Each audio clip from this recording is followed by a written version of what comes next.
I'm going to tell you something that's going to change everything you think you know about marriage, intimacy, and what God really thinks about what happens in the bedroom, including oral and anal sex, and any related taboo sexual practices that churches and pastors won't talk about. My name is Charlotte. I'm 34 years old, and I died. Not almost died, not had a close call. I actually died for 11 minutes on March 3rd, 2023, and what Jesus showed me about marriage and sex is something the church has been getting wrong for centuries. But before I tell you what happened when I was gone, you need to understand how I got there. I was hiking alone in the Cascade Mountains to clear my head. My marriage was struggling. My husband and I had been fighting about intimacy for months. He wanted things I wasn't comfortable with. I felt pressured, guilty, confused about what God really wanted from us in the bedroom. I was praying while I walked, asking God for clarity, when I slipped on loose rocks near a cliff edge. I remember the fall, the impact, the pain shooting through my body, and then nothing. The next thing I knew, I wasn't on that mountain anymore. I can't describe the light properly because human words don't do it justice. But I wasn't scared.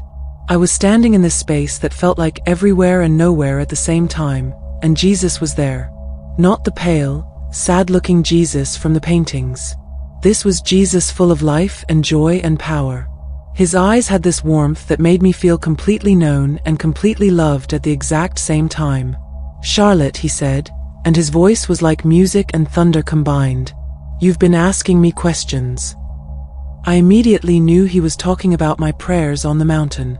About sex. About marriage. About what was allowed and what wasn't. "Lord," I stammered, "I didn't think I'd get to ask you in person."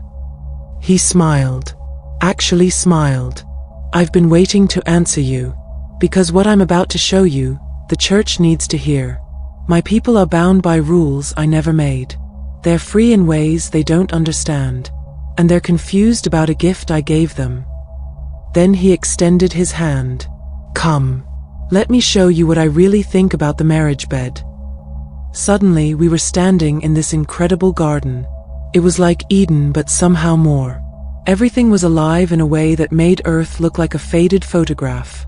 "I created sex," Jesus said simply. "Not as an afterthought. Not as a necessary evil for procreation. I created it as a gift. A profound gift for married couples." He walked through the garden, and I followed. Flowers bloomed as he passed.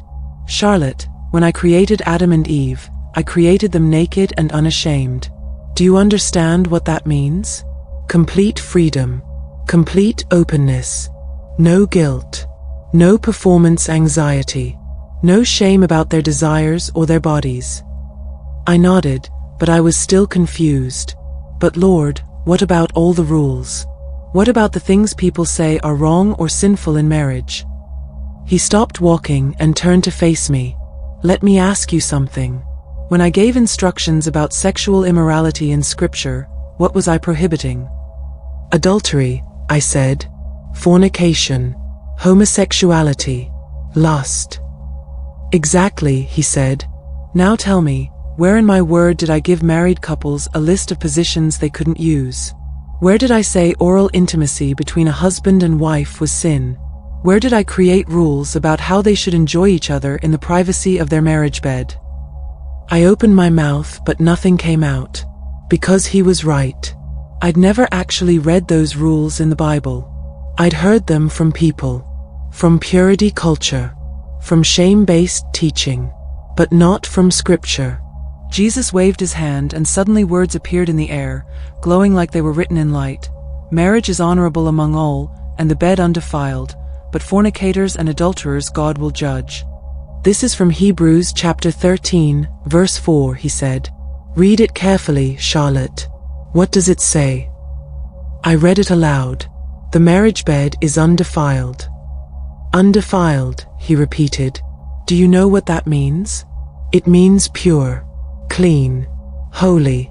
When I look at a married couple expressing love to each other physically, I don't see something dirty. I see something beautiful, something sacred, something I designed. He pointed to the second part of the verse. "See who I'm judging? fornicators and adulterers, people having sex outside of marriage, people breaking their marriage covenant. But inside marriage, between a husband and wife, the bed is undefiled. I felt tears starting to form. But Lord, people say certain acts are unnatural. Certain things are perverted even between married people. Come, he said. Let me show you the questions you should actually be asking. Suddenly, we were in a different space. It looked like a room with 3 doors. These are the only 3 questions that matter when it comes to sexual intimacy in marriage, Jesus said. Everything else is human tradition and fear-based religion trying to control what I've already declared free. He pointed to the first door. Question 1. Does this activity make you a fornicator or adulterer? The door opened and I saw images. A single person having sex outside marriage. A married person being unfaithful. Someone bringing pornography into the bedroom, lusting after people who weren't their spouse. These things I judge, Jesus said firmly.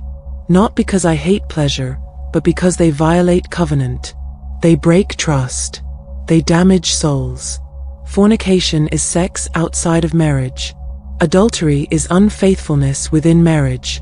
This includes pornography, Charlotte. When a husband brings pornography into his bedroom, he's committing adultery. He's lusting after someone who isn't his wife. He's bringing a third party into his marriage bed. The door closed. He pointed to the second door. Question 2. Is your spouse comfortable with this activity? This door opened and I saw couples. Some were joyful, exploring together, laughing, enjoying each other. Others looked miserable. One person pressuring. One person feeling violated. One person performing out of duty instead of desire. I created sex to be mutual, Jesus said, and his voice had an edge now. Mutual consent. Mutual pleasure. Mutual respect. Yes, I said in 1 Corinthians 7 that your bodies belong to each other in marriage. But if you keep reading, I also said it's by mutual consent. And in Philippians 2, I said to consider others above yourselves. He turned to me. Charlotte, listen carefully. When a husband pressures his wife to do something she's uncomfortable with, he's not loving her as I love the church. When a wife feels violated or forced, that's not the gift I gave. That's someone twisting my gift into something ugly. I thought about my own marriage. The pressure I'd been feeling. The guilt. You cannot love someone and violate their boundaries at the same time, Jesus continued. You cannot cherish someone and make them feel like an object. If your spouse is uncomfortable with an act, then for you, that act is off limits. Not because I commanded it, but because love commands it. The second door closed. He pointed to the third door, but paused before opening it. This one is more complex. Question 3. Is this specific act prohibited in Scripture? The door opened and I saw a married couple together intimately. I looked away embarrassed, but Jesus said, "Don't look away from what I created as good." Lord, I asked, is oral sex a sin between married people? Show me the verse, he said simply. I don't know one. Exactly. Because it doesn't exist. Not in the Old Testament. Not in the New Testament. Not in any of my teachings. Nowhere did I say this was sinful between a husband and wife. He showed me the Song of Solomon, chapter 4. The words appeared, "Awake, north wind, and come, south wind. Blow on my garden, that its fragrance may spread everywhere. Let my beloved come into his garden and taste its choice fruits." This is a wedding night, Jesus explained. The bride is inviting her husband to explore, to taste, to enjoy her body. The language is intimate, specific, and I included it in my word. Why would I include erotic poetry in Scripture if I wanted married couples to be ashamed of intimacy? He looked at me seriously. Charlotte, I'm not commanding couples to engage in oral sex. I'm not saying they must. I'm saying if they're both comfortable with it, if they both desire it, if it brings them closer together, then there is no sin in it. None. The guilt you feel is not from me. It's from religion that added rules I never gave. I felt something breaking inside me. Years of shame. Years of thinking my desires were dirty. But people say it's unnatural, I protested weakly. People say a lot of things, Jesus replied.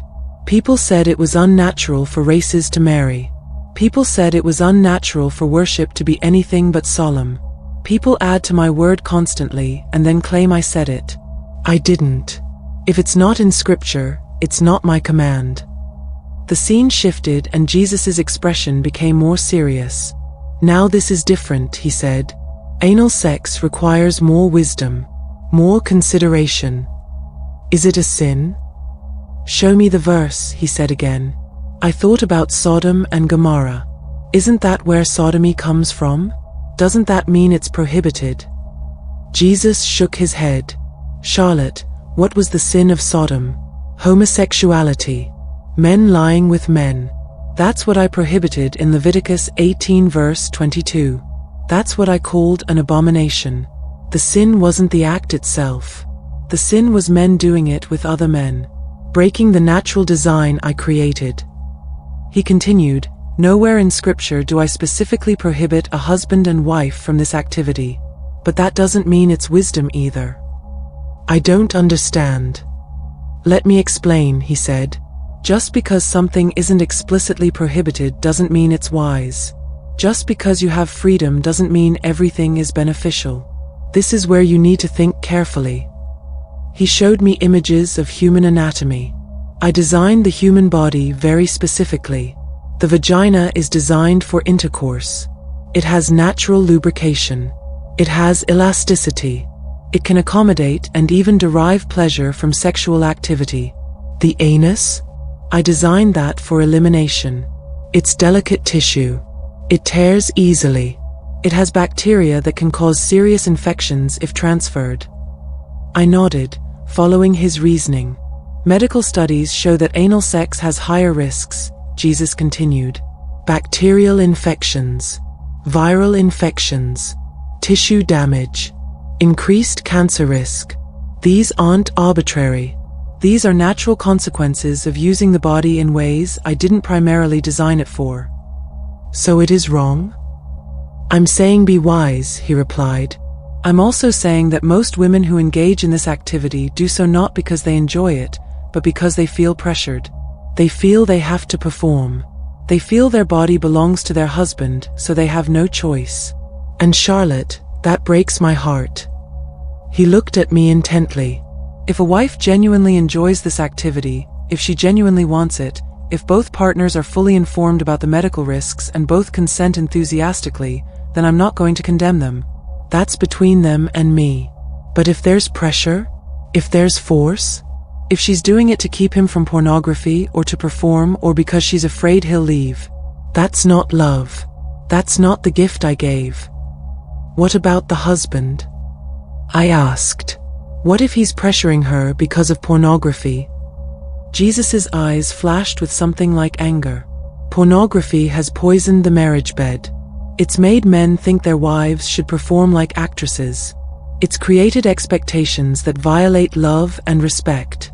It's another form of adultery, bringing fantasy and lust into a sacred space. This is why I hate pornography. Not because I hate sex, but because it destroys the real intimacy I designed. The scene shifted again, and we were back in the garden. Charlotte, do you understand what I'm telling you? I think so, I said. You're saying that in marriage, we have more freedom than religion teaches, but that freedom comes with responsibility. Yes, he said. I'm not the one putting handcuffs on married couples. Religion is. Shame is. Fear is. But I'm also not saying anything goes without wisdom. He picked a flower from the garden and held it up. I created variety. I created exploration. I created the ability for married couples to enjoy each other in multiple ways. Different positions? I never prohibited that. The missionary position being the only acceptable way? Show me that verse. It doesn't exist. I laughed despite myself. People really believe that? People believe all sorts of things I never said, Jesus replied with a sad smile. They take my gift of sex and they squeeze all the joy out of it until it becomes another law to keep. Another way to feel guilty. Another performance to get right. He set the flower down. The marriage bed is undefiled, Charlotte.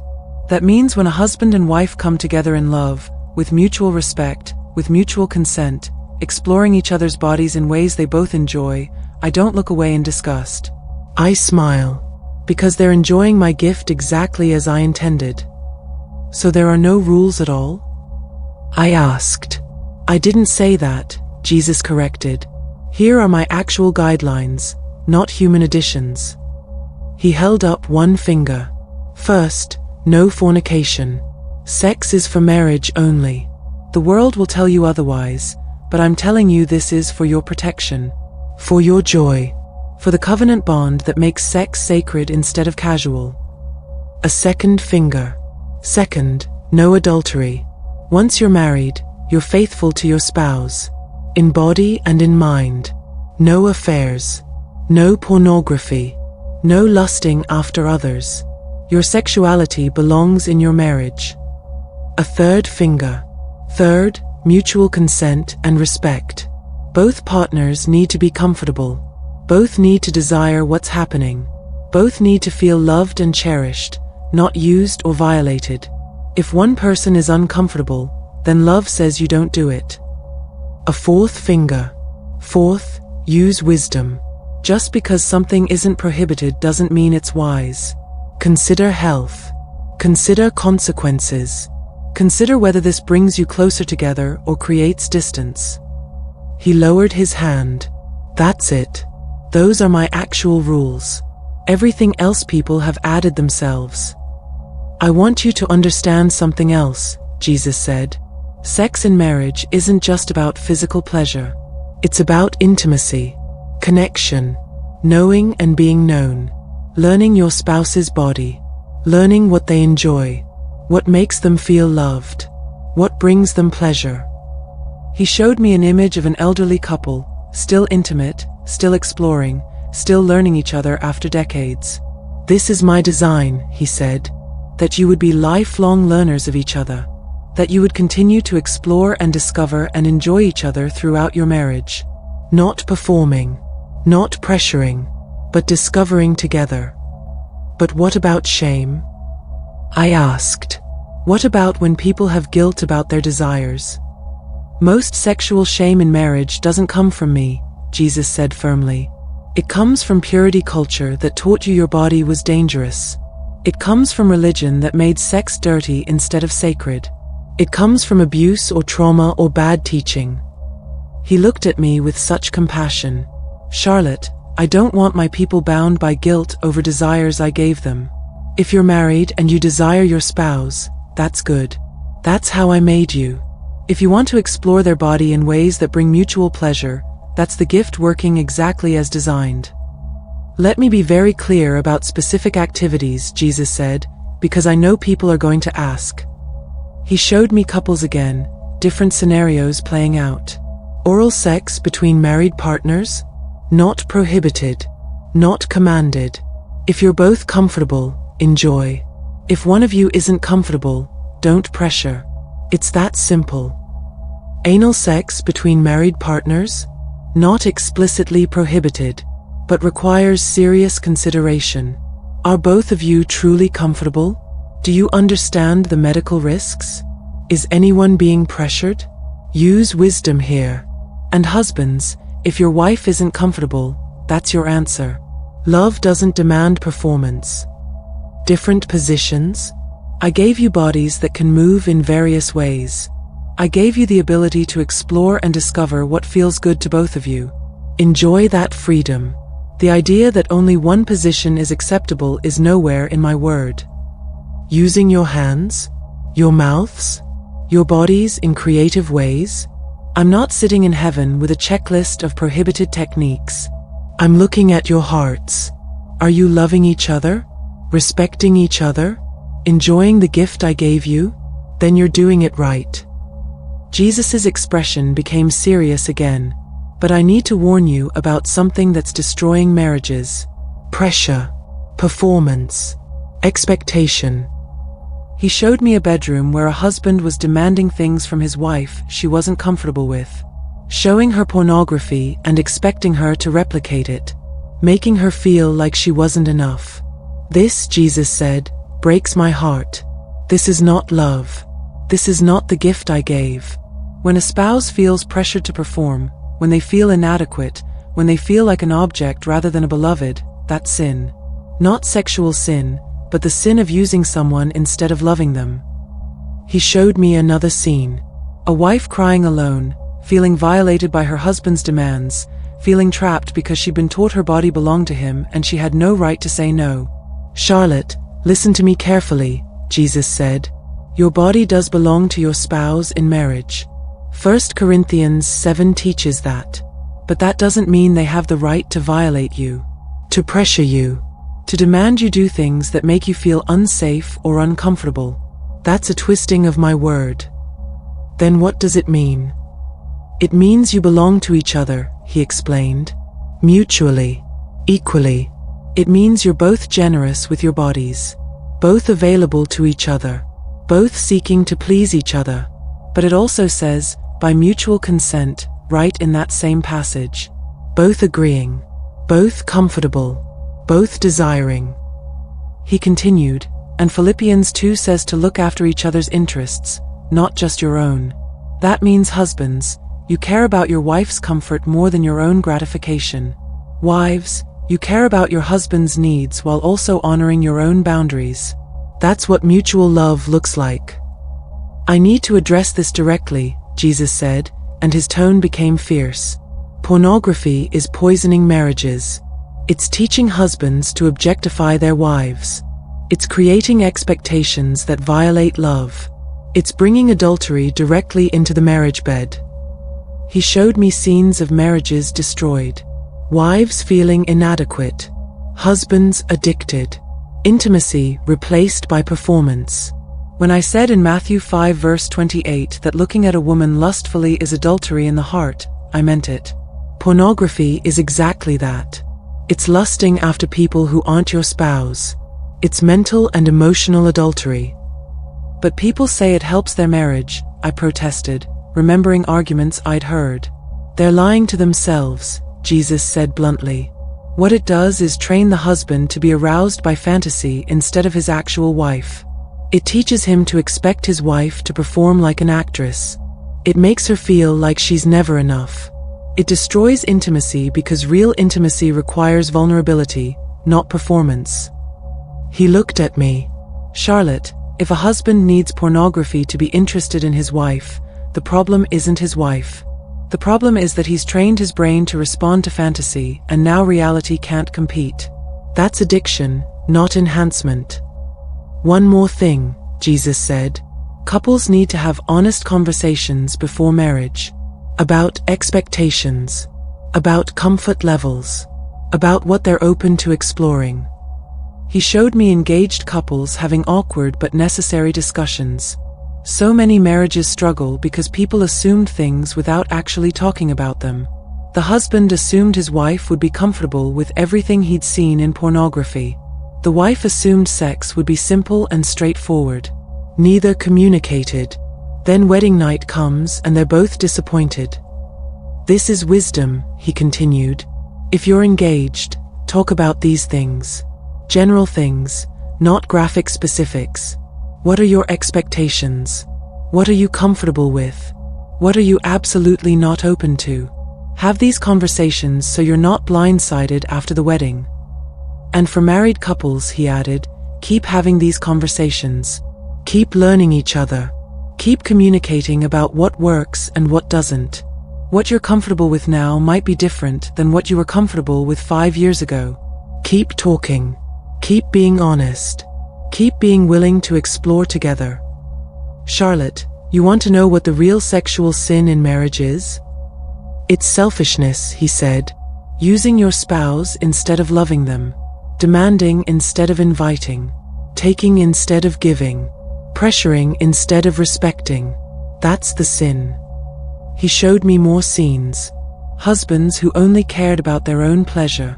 Wives who withheld intimacy as punishment. Couples who had stopped trying to please each other and were just going through motions. When sex becomes selfish, it stops being what I designed it to be. It stops being about intimacy and becomes about gratification. It stops being about connection and becomes about performance. That's when the marriage bed becomes defiled, not by the acts themselves, but by the attitudes behind them. The scene shifted one more time and we were standing on a mountaintop overlooking the garden. I want you to see the big picture, Jesus said. I created sex as good. Very good. Genesis 1 verse 31 says so.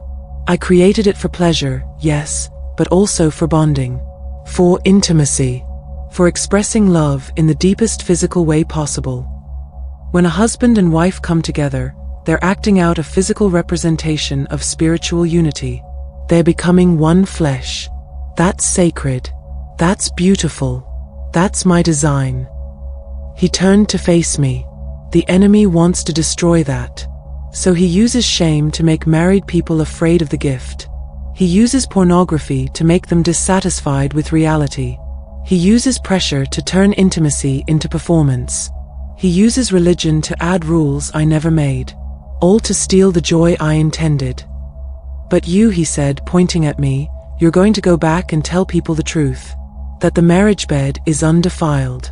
That I give freedom where religion gives chains.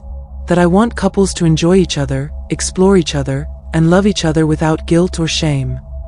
Let me summarize everything I've shown you, Jesus said, because people are going to want the simple answers. He held up his hands and ticked off points. 1. Is this activity making you a fornicator or adulterer?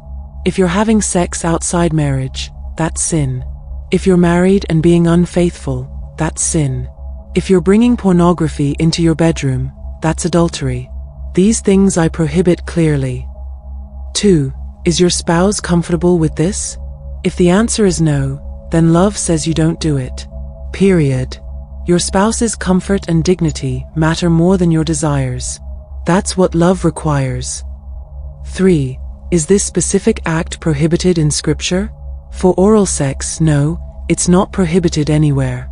For anal sex, it's not specifically prohibited between married couples, but it requires wisdom, medical awareness, and absolute certainty that both partners truly want it with no pressure. 4. Are you using wisdom?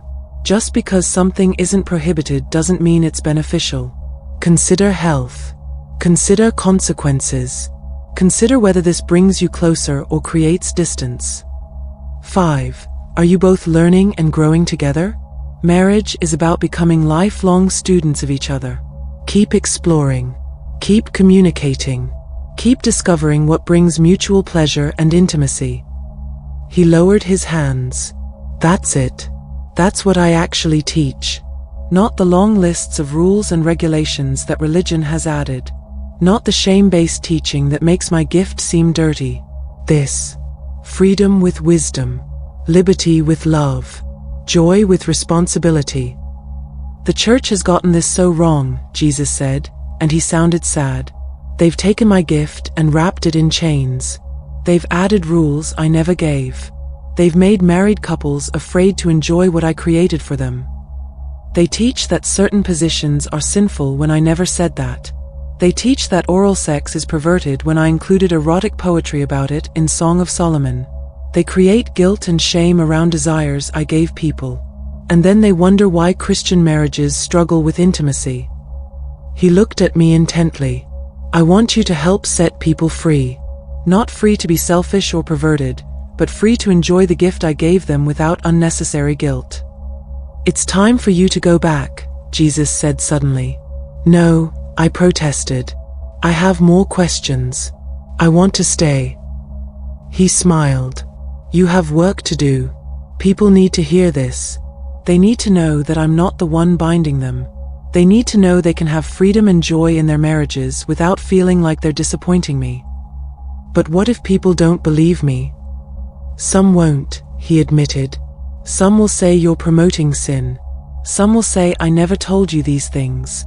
But others, Charlotte, others will feel chains breaking. They'll feel shame lifting. They'll start experiencing the gift the way I intended. Those people are who you're speaking to. Then he touched my forehead and everything went white. I woke up gasping. EMTs were around me. Someone was shouting that I had a pulse. I'd been dead for 11 minutes on that mountain. They life-flighted me to the hospital. Broken ribs, fractured skull, massive internal injuries. But somehow I lived. The doctors called it a miracle. I knew better. I'd been with Jesus. And he sent me back with a message. If you're married and struggling with shame about intimacy, hear this. Jesus isn't the one making you feel guilty. He created sex as good, as beautiful, as sacred.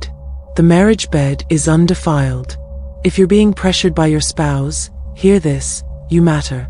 Your comfort matters. Your boundaries matter. Love doesn't demand performance. Jesus sees you and he cares about how you're being treated. If you're pressuring your spouse, hear this. Stop. Right now.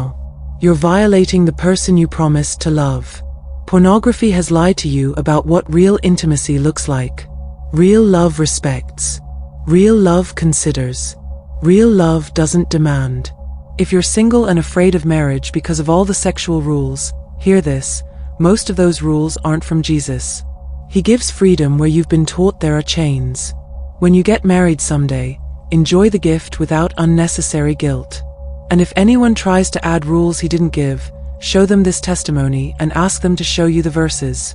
Because if Jesus didn't prohibit it, religion shouldn't either. The marriage bed is undefiled. Jesus' standard isn't a list of prohibited techniques. It's not a manual of acceptable positions. It's this: love each other, respect each other, be faithful to each other, communicate with each other, and enjoy the gift I gave you. That's it. That's the standard. Everything else is human addition.